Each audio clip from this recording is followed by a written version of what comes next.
Hey, what's up everybody? This is Mark, and today I'm going to teach you how to make a simple single layer cut and engraved Christmas ornament, just like this one right here.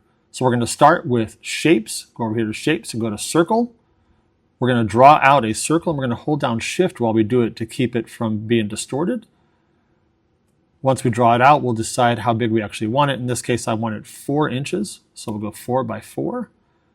And then we're going to do an offset path that's negative offset path to put a circle right inside here. So we select the circle, go to offset, and we're going to say negative. And I believe what I did on that one was 0.5, so a half an inch. Confirm. And now we've got that.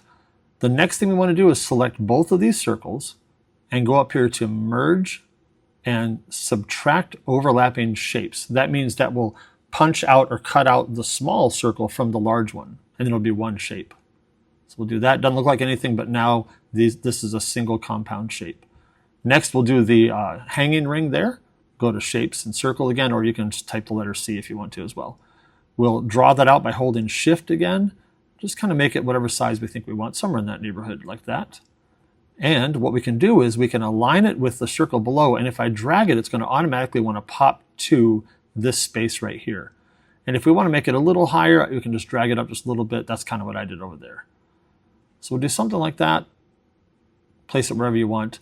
Now, before we weld this to the other part, we're going to do another offset path to do a circle inside. You could also just draw it yourself, but it's easier to do an offset path at times.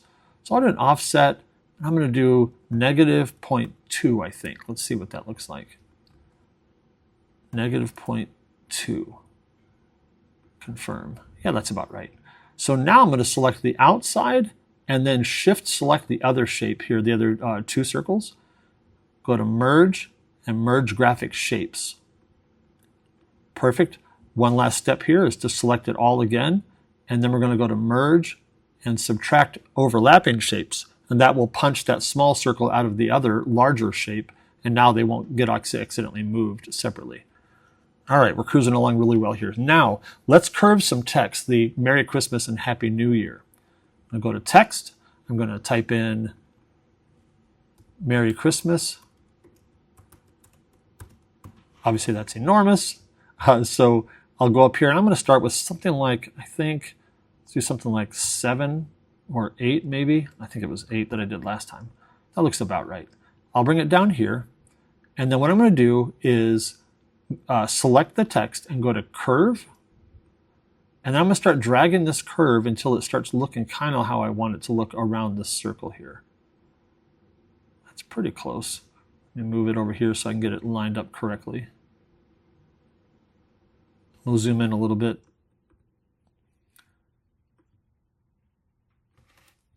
Not quite right, but we're not far off. I'm using the arrow keys to move around, by the way. We can go back here to curve again. We could type in a number here if we wanted to, or drag this, whichever we prefer. Sometimes when you're trying to do really small movements, the typing in works better. So we're going to say it's pretty good. Again, you can decide how much attention you want to give to that.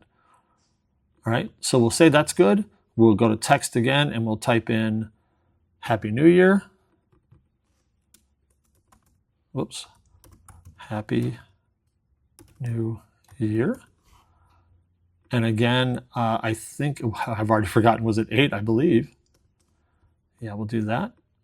We'll put it down here, go to curve, and now we'll move it to the left to get it to curve the other way.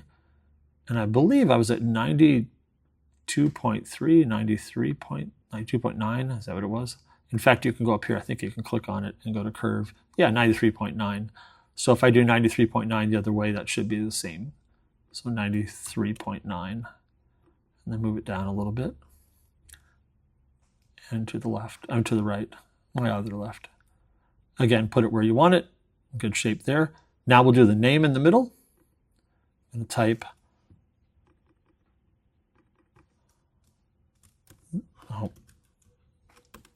the Colliers. Let me move that off of there just so we can see it a little better. Move it down here. And I'm going to choose the font that I want. I believe I used, it was Leckerly 1, but you can use whatever you like there.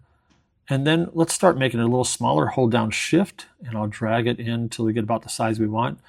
Before I weld this all together, I'm just going to eyeball it and see, yeah, I like that. I like that size. So now I'm going to, before I do anything else, I'm going to go up here to Align, hit the down arrow, and go to Center here. So now the words are centered.